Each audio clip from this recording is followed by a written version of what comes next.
that's about to take place in someone's home. This person was disturbed in the middle of the night by an apparition, so he got up in the middle of the night, took out his camera, and now he's going to film the area where these demons in his house like to appear at. And this person is experiencing quite a severe haunting.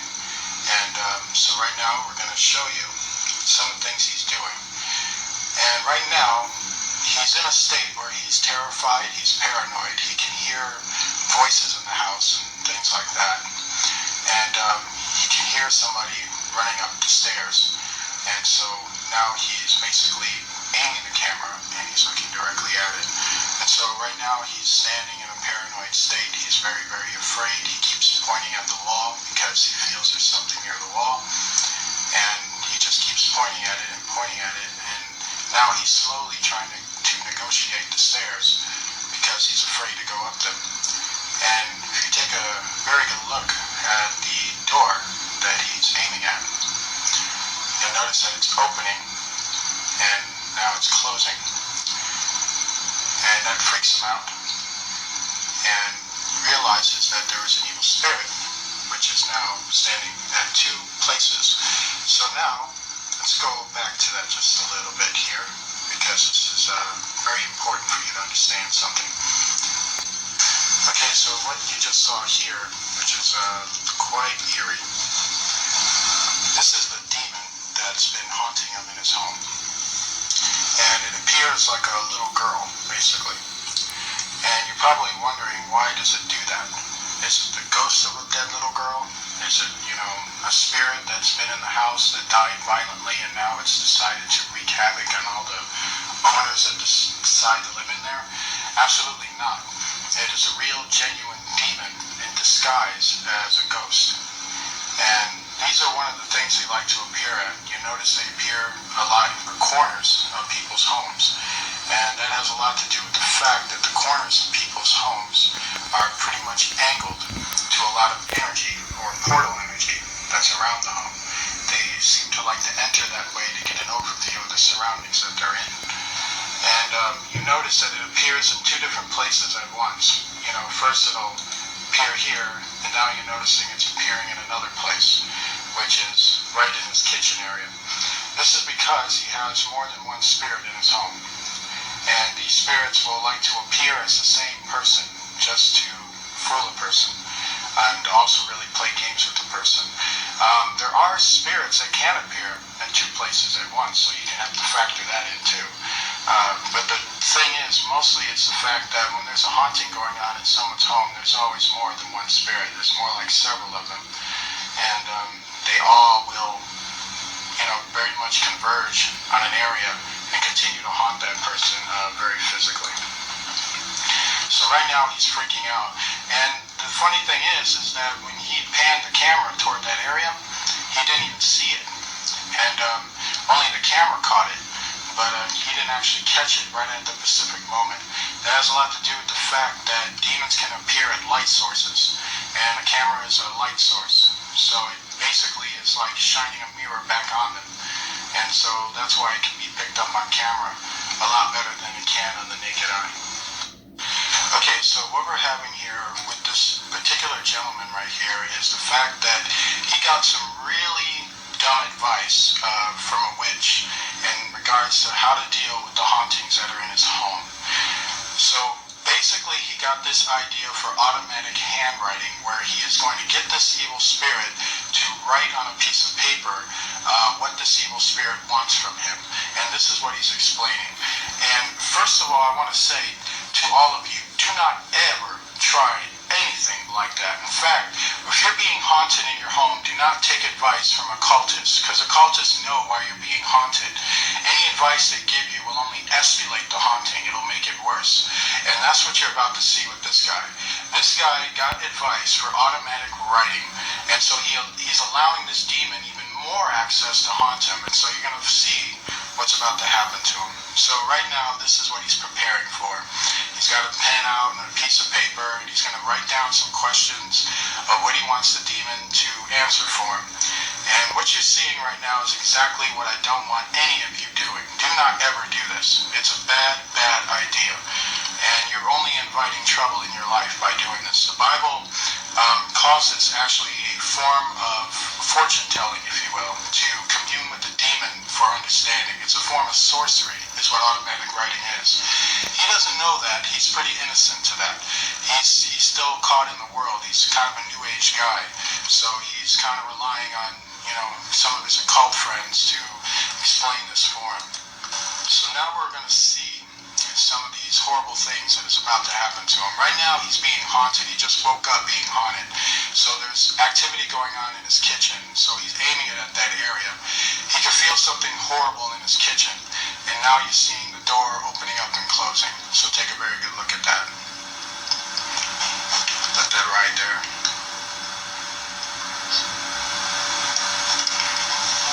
Okay, so what you just saw there basically was a demon's ability to move objects. Demons can do this by manipulating the magnetic field that's around them. You are actually around a magnetic field and a gravity field everywhere you go. What demons can do is that when they get entry into this dimensional world, they can manipulate that field.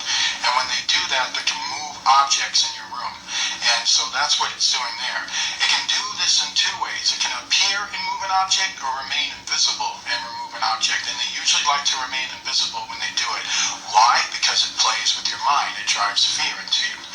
So, which is exactly what's happening with this guy. And so now it's doing it again with the door. He's freaking out now. Now he's going to make the very bad mistake to go over there and investigate further into why this is opening up. First, he wants to show us that there's nothing there, that there's no tricks, that there's no trick in moving the door. He's trying to show you it's just a normal door, and now he's going to walk up to it and open it so you can see there's nobody in there, opening and closing it. He's being very honest. You don't see any implements on the door. It's just a regular cupboard door. And as you can see, that's what he's trying to show you. So something is about to really happen to him that's going to scare him very much, and just a few. Right now he's afraid, he's scared, he doesn't really know what to really do with this but film it. And so as he's staring at this door, he can feel something is around him and around him, and he can feel the energy. It's almost like a surge of fear. And then all of a sudden, as he's feeling this, we have our friend once again. And so what we have here with this particular being is that you notice that it can be caught on the light source, if you will. Now it's standing there. And he's not freaking out because the fact is he can't see it. Only the camera is seeing it. Because like I said, a light source or a camera is like flashing a mirror back into the mirror. So sometimes the camera will catch the image that you can't see. The demon is actually staring at him while he's, in a state of panic. And so this demon is just kind of toying with him, if you will. And so now he still can't see it, and then while he's panning around looking, but he can feel that there's something near him, that it's really, driving at him. He doesn't quite know what to think yet. And then all of a sudden, wham! Now he saw this, and it scared him to no end. He literally freaks out when he sees it. The demon decided to appear again, but to appear right in front of him, right when he pans the camera. The demon is only inches in front of him, and it freaks him out. And so now he takes back, runs, as he's doing here. Now he's backing off real quick. And now he's completely freaking out. He really doesn't know what to think, what to do. He's shaking at this point. And all of a sudden he goes by the table, and guess what? Now you're going to ask yourself, who wrote that? This is why you don't do automatic writing. Because sometimes they will respond. And when they do respond, it will freak you out exactly, what they're responding with. He notices that the piece of paper has been written on. The demon itself actually wrote on that piece of paper. So now he's going to go and investigate what the demon has written for him so that he can understand very clearly where this demon is coming from. So first off, we're going to look at his... we're going to look at his stupid questions. He first asked this demon, "Who are you?" And the demon refused to identify itself because it's not going to at first tell you it's a demon, because it wants you to still think it's a ghost.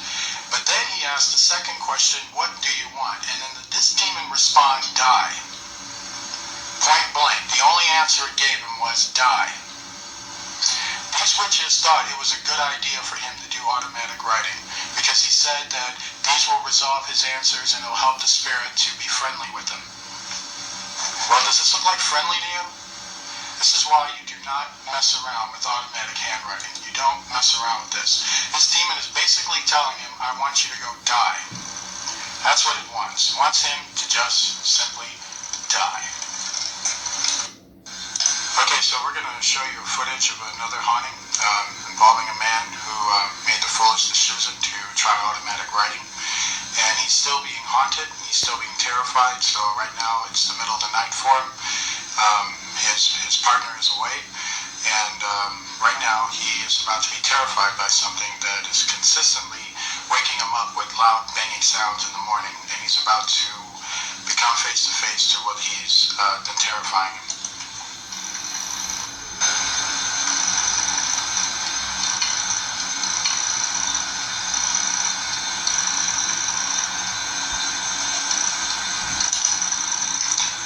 Now, right after this, he basically runs around the entire house trying to figure out where it is and why this just happened. And he's trying to see, if anyone's still there. And basically, this demon has been doing this to him, basically been running tactics like this to play with his mind. Okay, what we're about to show you is the same man who's continuously being haunted. And at this point now, this evil spirit has convinced him that it's the spirit of a dead girl. So he's right now calling out its name, trying to get its attention. The spirit has been playing with him ever since it's been haunting him, and it's been getting more and more worse ever since he's been inviting it in. So now we're going to show you something that demons do. You're going to see a certain power that they have in terms of running through walls. So take a very good look at this. Hear that? Madeline, are you trying to play a prank on me? What are you doing? Oh, did you see that?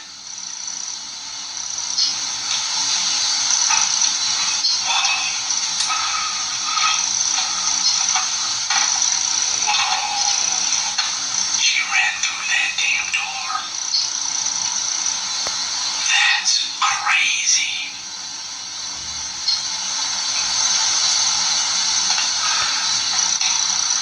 Madeline? You up here?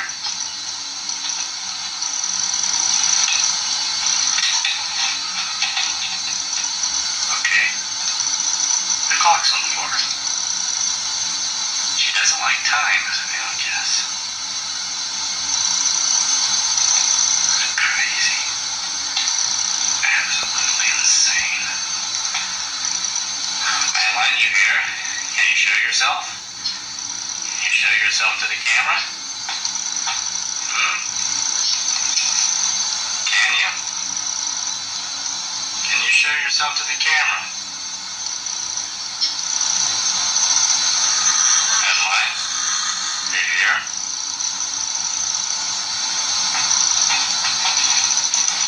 For those of you who caught that, yes, that demon was standing on top of his couch when he panned that way. He wasn't able to see it because only the light source caught it. But it's very close to him and it's terrifying him. And now he's trying to get more logistics into what it's going to do next. Whoa. More book stacking I see here.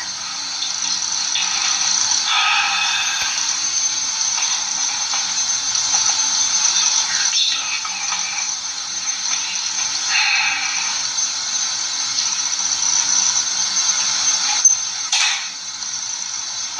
Okay.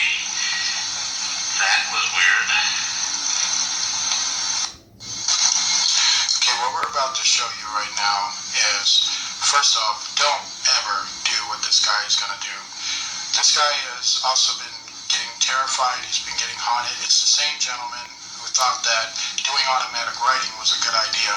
Now he's trying another stupid idea. The same group of witches that he went to have encouraged him to now try using the Ouija board to make contact with the entity to determine if the entity is the dead of a spirit girl or if it's an actual demon.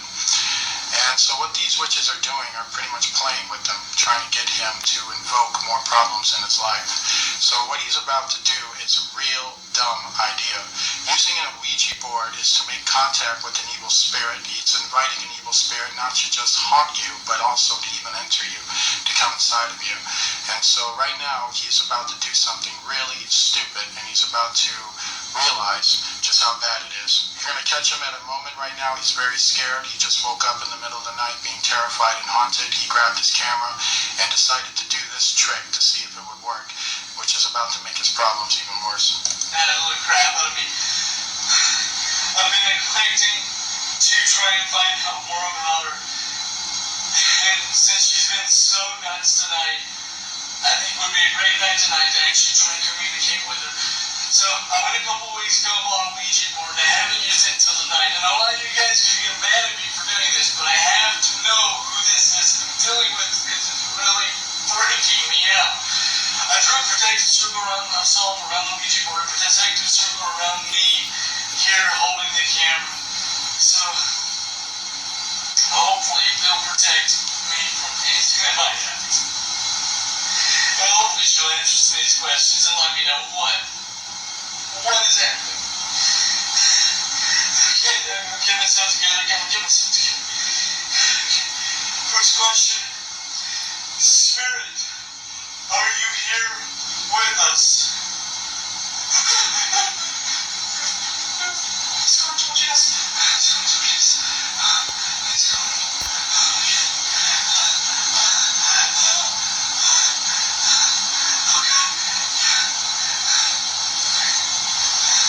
Okay. You're here with us, all right? Now, is your name Madeline? No, excuse me, who are you? Okay, you're not Madeline. Okay, Spirit, are you a demon?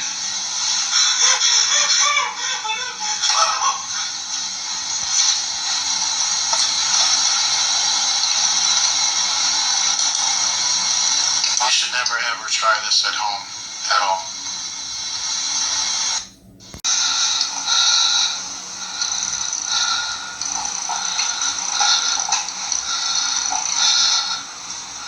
I don't hear anything anymore.